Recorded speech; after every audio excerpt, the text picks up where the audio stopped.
This is the Sales Babble Podcast, episode 252, Moving from Models to Mindsets, an interview with John Reid.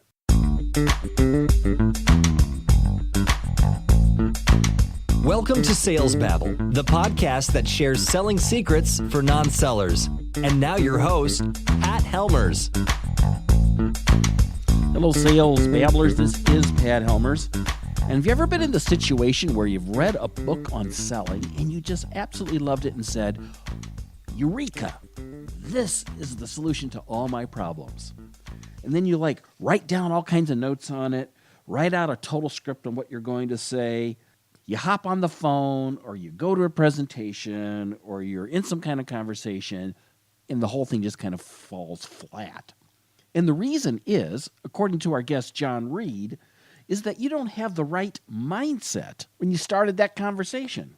It wasn't a mindset of curiosity, of wondering, of discovering, of empathy. And more importantly, us sales folks have a tendency to not realize that we need to play the long game. Well, that's what we're going to talk about today. As I said, our guest is John Reid. He is the author of the new book, Moving from Models to Mindsets, Rethinking the Sales Conversation. So, with no further ado, let's get to it.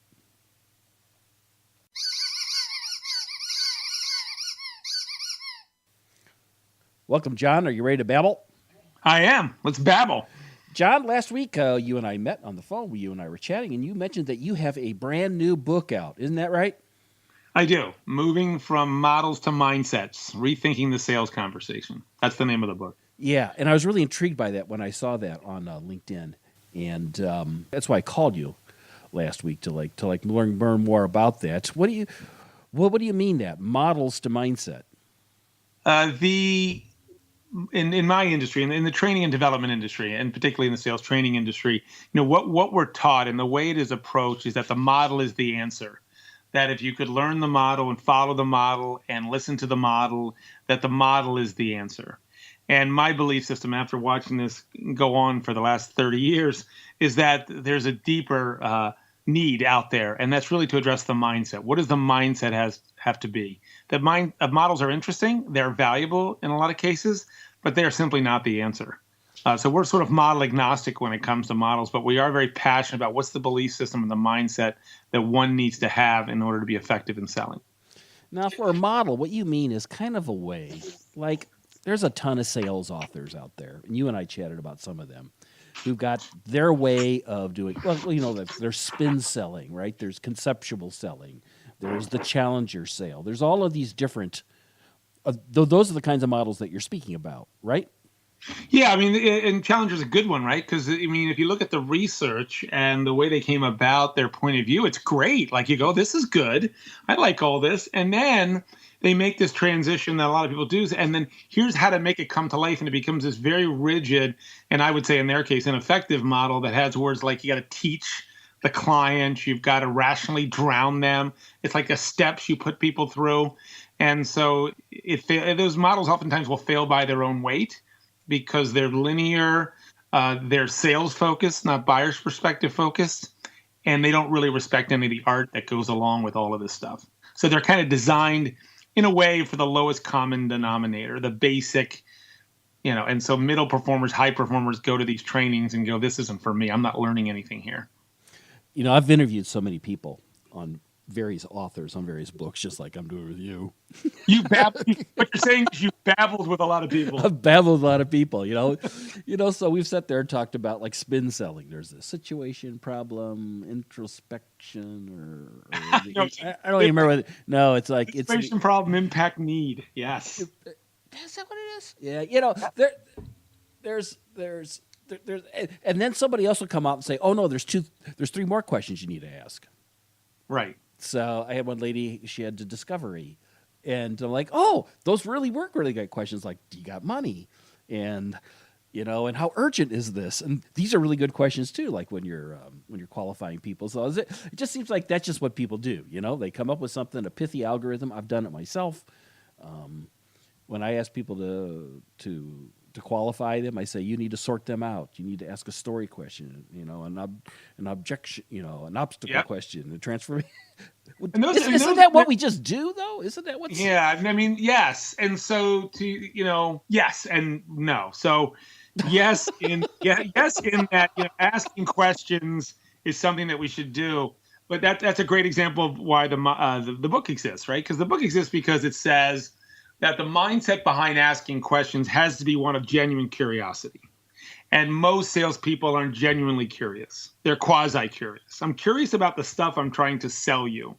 And maybe that's normal because I've got a lot of pressure from management, my own numbers, I'm on commission. My time is limited. So I've got to sell you something. So my questions are not curious in the classic sense. They're limited. And it gets more torturous that the more expert you are, there's the expertise trap. The more expert you are, you end up being less curious because you're supposed to know it or you think you know it. And I would never ask that because I know it, or I'd look like a fool to ask that question. I'll give you a great example of that. We do this in the workshop. It's not in the book, by the way. This is not in the book. We'll ask people, hey, I'm a customer and I say I want a vendor I can trust. So let me ask you, can I trust you? What do all salespeople say when I ask them if I can trust them? They say yes. They say yes. And then I ask them, Pat, whose definition of trust did you just agree to? And they realize, well, they agreed to their own. And they have no idea what I mean by the word trust. And I'm like, well, why wouldn't you ask the question? Well, because I don't want to seem like I don't know the definition of trust. I'm like, but you don't. You don't know my definition, and I'm the customer. So, they just don't listen for vague subjective terms. They don't drill down when they hear them. But you only get to that sort of rich discussion if you first go with the mindset and the belief system and the mindset of genuine curiosity. And who thinks they're genuinely curious? All the hands go up. Okay, let me give you a little scenario. Oopsies, nobody's genuinely curious. What happened? What's getting in our way of true curiosity? So that's sort of how the book came to be, just this realization that there's a deeper level of the art of selling that, and to get there, you've got to get at people's belief systems. I totally agree. Something we teach here on Sales Babble all the time is that if you don't have a mindset of like being helpful, genuinely helpful, like someone's in a car accident and they called you up and they said they were in an accident, the first thing you do is say, how can I help? Are you okay? Is the car okay? Can I do something for you? You start asking a bunch of questions. You wouldn't start selling. And you do that. It's funny because this gets into manipulation sometimes, and it gets into being authentic. But you do that because as a human, you understand that other humans have that need for empathy. And even if it's not how your personality is built, because you want to be in relationship with, you're going to have to be versatile. So there are times I ask people about their dog that I don't care really about their dog. But I know for them to listen to me that I've got to flex to listen to them. And this is a tricky area for a lot of people to wrap their heads around this, that I'm not doing it to manipulate, to be a phony, but I'm doing it in service of meeting their needs and understanding them as a full person and what they value. And so the hope that we can have a relationship where stuff I value, they can listen to. I think that's why they say, people who really like people are often better at selling. But I know a number of really shy people, who are just really uncomfortable in social situations, but they have taught themselves and forced themselves, and they'll put energy into, and you would never know it, but they actually come off quite empathetic.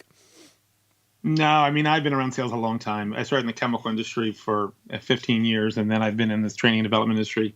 And yeah, it's all shapes and sizes. So some people will meet me and go, oh, well, you're a natural, or don't you think they're born? And I'm like, no. It's a certain set of skills and behaviors and, that manifest themselves. And you look around the high performers and it's a really mixed group. Except for, I would say, because I'm not an expert in this, so my bias would be that in transactional selling, timeshare salespeople, there might be a profile that really works in that environment. But I think in a complex business-to-business selling, it takes all shapes and sizes. I actually had a lady on the podcast once who did that, and it was interesting. She really taught me that we're not always selling to pain.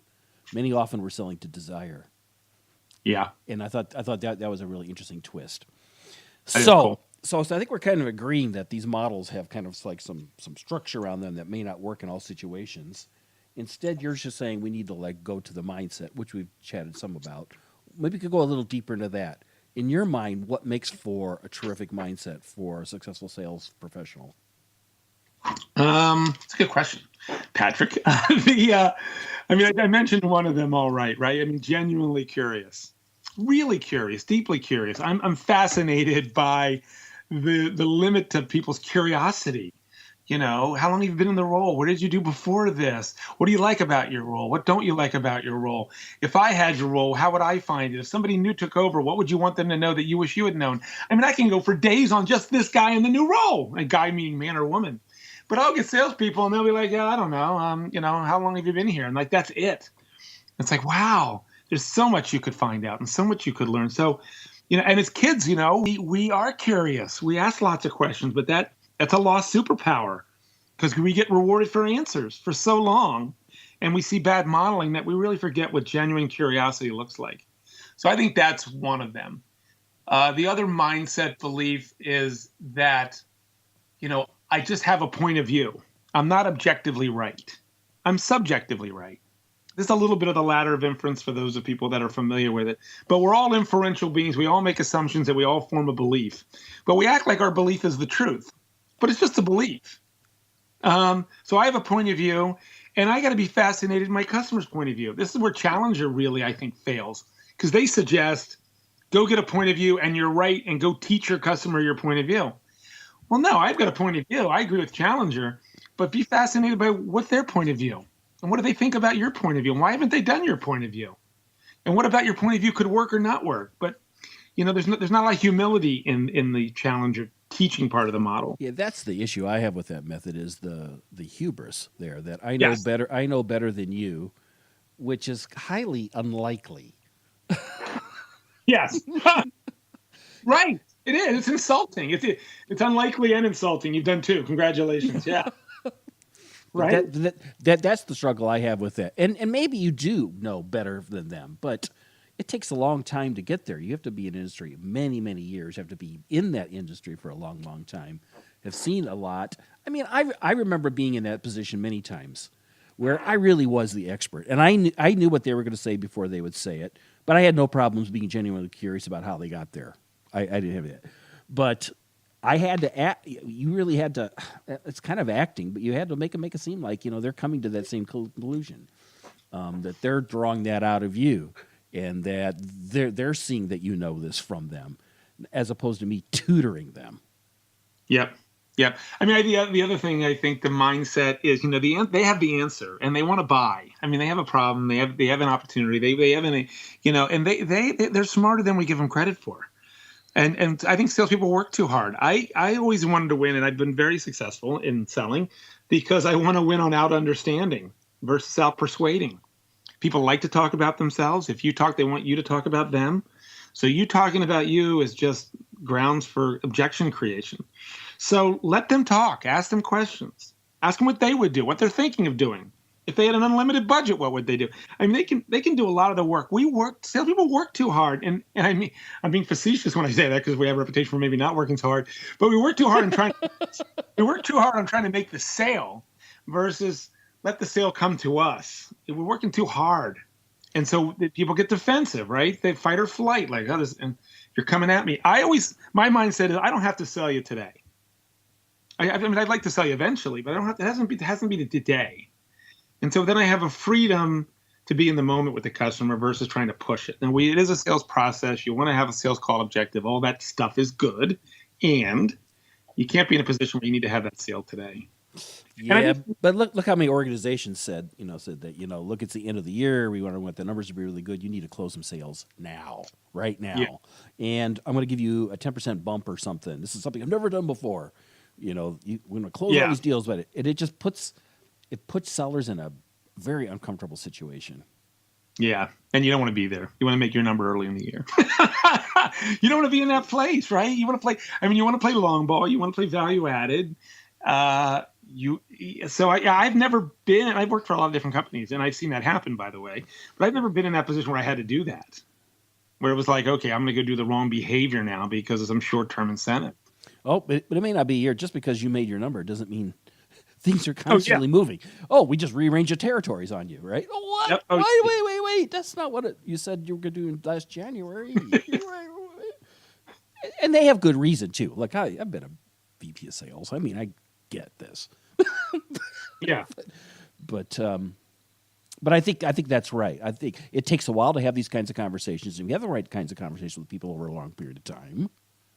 They'll just naturally want to, it'll just naturally come up that, yeah, John, I think maybe you guys could help me. I think I would like to work with your company.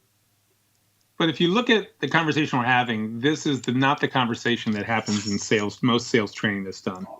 Most sales training that people go through, again, there's a model at the front end. There's a facilitator. There's a sage on the stage. They know better. They have the answer if you just be quiet and listen and follow this recipe. And the beauty of their model, which is ironic, that if it doesn't work, they blame you. Your managers didn't support it. Your culture wasn't ready. We didn't have full attendance. You didn't buy the sustainment. Whatever it is, it's your fault. It's never like, wow, maybe our training's not really good. Maybe our model's wrong for these days. I mean, you have companies delivering the same sales training they did in 1980 when I started. Same training, same layout, same green sheet, same stuff. And if I just think the world's changed too much. And they're still not talking about the mindset. I know. Well, I didn't mean to bring you down, Patrick. Yeah, and I have some examples in my mind right now. I won't call anybody out, but yeah. We said being genuinely curious. Finding out their point of view or realizing your own point of view is subjective to a certain degree. Yep. Letting them talk. What else? Trying to think all the things that I coach people on. They obviously persuade to involvement. That you want to get them involved in the agenda, in the outcomes, in the proposal writing, in every phase of the operation. Hey, I'm going to send you, a document. Recently, I was on a sales call and I did something really brilliant, I thought. So I'll share it with your group, the listeners. And then I thought later, why did I do it? And it came very intuitive to me. But there was something I wanted to tell the group that was going to make the decision about the decision they were making. And it was about my competitors. And it was very strong about my competitors, very strong statement about my competitors. So I have sort of my mentor on the phone who is a part of the decision-making team. And I say, look, James, when I'm on the call with your team, I want to say this. Now, I would never say what I wanted to say in front of the group. I knew that, right? It wouldn't land correctly. But I got to say it to James. So I get to get it out. And then James goes, well, don't say it that way. Here's a way to say it that they can hear it that'll serve you. Well, this is wonderful now. Yeah, right. He's been able to coach me. People like to coach. He gets to talk and get the dopamine release and be the smart guy. I get to listen to him and do what he says, so he likes that when I do it. When he hears me do it, he goes, yeah, and they respond positively. He goes, yeah, I had something to do with that. And oh, by the way, I want to work with this guy because he listens to what I tell him. I still got to plant the seed about what I really wanted to say. And so he's very clear on what my intent was. So, but that's persuasive involvement. That's a little bit of risk taking. There's a lot going on there in that one little example that a lot of salespeople would miss. They would say, "Oh, you never say that about your competition. Never talk bad about them." Well, yeah, no, but there's a way to communicate your message informally that can have value to you. I used to say things like, "I was talking to somebody the other day, and they said this about them." I don't know if that's true or not, but have you heard anything like that? And I never lied. No, you never. I never lied. Yeah, you never want to lie. That's a great. Sometimes people ask you, "Well, what do you think about this competitor?" And I'm like, "Look, everything I know is hearsay. Let me start off with that." Yeah. I've not worked for that company. I don't know this, but this is what people tell us. This is what I heard. Well, that's a mindset too. I mean, one of my mindsets that I teach people is, look, you ought to be able to articulate your competitor's value proposition. You ought to be able to conceive what they do well and maybe what they do better than you. Absolutely.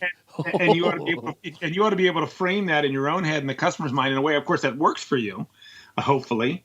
But there's some businesses, you don't want, and you should be able to walk away. I was on a call. I'll tell you one of the most fun calls I had, just because it struck me even though it doesn't strike me as odd, Patrick, but it should strike us as odd as I tell you the story. So I was in Chicago meeting with these 3 sales executives. They told me their scenario, what was going on. I asked lots of good questions. And at the end of all this, I said to them, look, I don't think you need me. And they laughed. They go, what? And I go, yeah, I don't think you need me. And they said, well, that's the word. I said, why? I said, hold on. Do you think you need me? And they go, no. And I go, then I agree with you. I mean, what you've told me is you're doing real well. You're hitting your numbers. Your team is doing this and that. You've got other priorities right now having to do with operations. I think the last thing I would do is hire me right now. Now, if you want me to make a case about why you should hire me, I can. I mean, if I had to. But if I were you, I wouldn't hire me right now. And then they were just like, well, that's so refreshing. Nobody ever says that. And I'm like, but we don't all need every salesperson every time they call on us. Salespeople should be more willing to go, yeah, I don't think you need me. It's because it's true, and it creates trust. But it's the fact that it's so foreign that. But I do it, but I know that it's rare, and I know there's probably a sales manager listening. Oh my God, I'm not going to hire this guy if he tells my salespeople to say they don't need us. But the truth is, they don't always need you, and you're playing long ball, you're building trust. See, I want to nail that down there. You're playing a long game here. Yeah. And some people, we're doing sales babble, so people call it the long con, but it's not a con. I mean, it's a long game. I'm playing a long game. That's what I'm playing, right? That's how I see it. Yeah, that's what it is. Because I believe in my value. I believe in being authentic and honest. And if I don't see the opportunity, then I say that. And there have been times, I think it happened recently, where somebody said, no, I think we need your help. And I'm like, oh, so what am I missing? But again, if they trust you and you have their interest in high regard and you've asked great questions and you tried to understand them, you could reach a conclusion where they could say, no, I think I could use your help. And here's where. And you go, oh, well, good for you. I didn't see that. Yeah. So, John, if you could give our listeners one piece of advice they could go and take action on, like this week, like immediately. What would that be? Can I give them 2 real quick? Oh, yeah. Okay, so I give them 2. One is, it's in the book. It's in chapter 1, Conversation for Relationship. It's just amazing to me how many people miss rapport cues. Somebody says something personal, and we fail to acknowledge it like you're a human being and make a comment on it. So somebody says, hey, my daughter's soccer team did really well last night. We don't say, oh, tell me about it. Or they say, more likely the scenario, hey, I want to cut out early today because I want to go see my daughter's soccer game. And we don't say, oh, tell me about the team, how they doing. We think, oh, they're in a rush. They've got places to go. I'll just cut to the chase, cut to business. So we miss rapport cues way more than we think. I just saw It's a Wonderful Life, where Harry Bailey wins some award, right? And Potter goes, "Yeah, I heard people do that." Right, it's like the Congressional Medal of Honor or something like that. Yeah, I heard people do that. Yeah, people do that. Yeah, and rapport cues are powerful. I mean, rapport is really powerful because people, when you're in relationship and have rapport, you get into reciprocity. You get into things like people wanting to help you. Yes. So real powerful. The other thing I would say that you can apply immediately is just get better at asking questions. And the quickest way, the technique that we teach is just throw a third party into your question, into your open-ended question.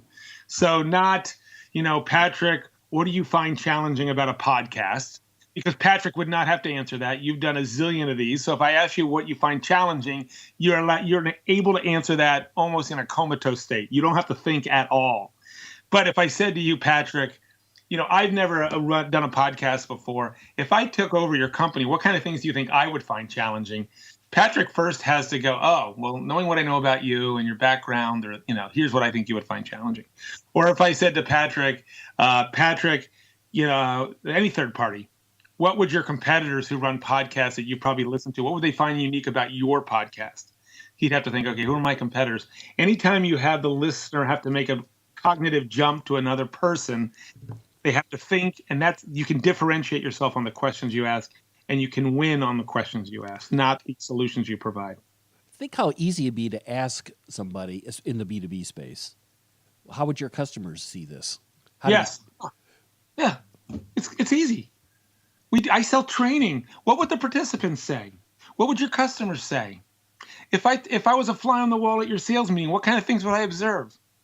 if I was getting coaching from you, what would it look like for me? I mean, you can do lots of cool questioning in the B2B space, and I just don't think people are that, again, genuinely curious, because they're quasi curious about what they're trying to sell. And so that starts to limit it. And then you start to sound like all your competitors. Then there's no differentiation. Then it's commodity. Then we can just use the internet. We don't even need salespeople. They don't add value to my thinking. They come in here and they waste my time. I mean, on and on and on and on. So you can differentiate by the quality of questions you ask that increase the quality of your customers' thinking. Sorry. Oh, look, you have a dog. I thought you didn't like dogs. All right. I'm not in trouble, Patrick. No, I think a lot of people stopped listening to this podcast when you started trashing dogs. You're back in there. What I'm trying to do is attract my dog with food, but I think it's eating so much food. He's back. So it's go. Oh, we're quiet all again. Oh, you don't want to overfeed her. I just heard it on the radio today. You're gonna take 2 years off her life. Oh, my dog is. We didn't. The last one we took 2 years off his life. This one is a lean, mean fighting machine. We're good here. Excellent. See. I just asked about your dog. Wasn't that nice? That was nice. See, that was it. What kind of dog is it? Come on. What kind of dog is it? And do we have rapport now? It's a Cairn Terrier, like Toto, Wizard of Oz. It's one of those types of dogs. And she doesn't have a book yet. Go ahead. Okay, so if people were to find you online, if they were to look for your book, where would they go? They can go to Amazon, and it's an Audible now. Today we have an audio version of it. It's Moving from Models to Mindsets, and it's John Reid, R-E-I-D. My website is www.jmreidgroup.com. And they can access all of our content on there, see what we're about, white papers, points of view, get a sense of who we are. And we'd love to have a conversation with anybody you would love to have a conversation with about this topic, about selling. Is there anything specifically you wanted to give away or something on that website they should be looking for? Here's Patrick. I'm new to all this giveaway stuff, but I'm happy to give away like 10 copies of my book signed. So however people get the first 10 that get to me, if people email me, get to my email that listen to this, I will get them a signed copy of the book. I will do that if that's what they want. I'll make sure and place your email, cleverly somewhat hidden, but on the show notes so that people can figure it out. So it's not easily crawlable by Google. I'm happy. This is at the very end. I'm a 4-time cancer survivor. So, I mean, I do this for a reason and a belief that people want to get better, can get better, if the training was better, if the design was better, more engaging. So in that spirit, I'm happy to give somebody a book who says, no, I want to hear more about this and see what this guy suggests. You're a 4 times cancer survivor? Yes, I am, Patrick. We did talk about this before. Well, that's a whole other babble, isn't it? Oh, my goodness. But congratulations, I guess. I had nothing to do with it. I was a patient, but I guess I have a good attitude. People say no. Excellent. Wow, how about that? Well, why don't I finish this up and you can tell me about it in a second. Okay. Thank you, John, for visiting us here in Sales Babble. Hey, I really appreciate it. It was my pleasure. Thank you for having me. I remember a time when we were studying spin selling where we'd write out 10 questions for the S questions and P questions and the I questions, which, by the way, I stands for implication. And then the N was like needs now. And I can't remember what it all stands for. But anyway, you'd write down 10 questions for all these with the idea that when you get in front of a prospect, you'd like whip these puppies out and you'd ask them. But if you really are genuinely curious, I think you're going to know what to say. That's kind of what I've found. It's not like I'm winging it. It's like I'm genuinely listening to what they're saying and trying to understand better the struggles and the desires that they have. I think that's what John's really trying to say here. Don't get overly tied to the model. Instead, get tied to the mindset of generosity, of being curious, taking on their point of view, really realizing that your point of view is subjective, letting them talk, and more importantly, playing the long game, not forcing the sale, but letting the sale breathe. And over time, if you've got what they need, they will buy. To connect with John, you can find links to his book and to his website at www.salesbabble.com/252. And while you're on the website, why don't you sign up for our newsletter? This way you can get it right directly in your email box every Tuesday morning. If you've liked this podcast, share it with other people. And if you could go on to iTunes or Stitcher or Google Play, wherever you listen to your podcast, that you love us, give us a 5 stars. That would be really great.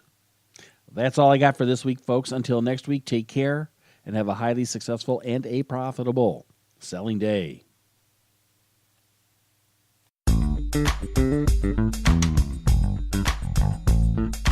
Thank you for listening to the Sales Babble podcast. Find us at www.salesbabble.com.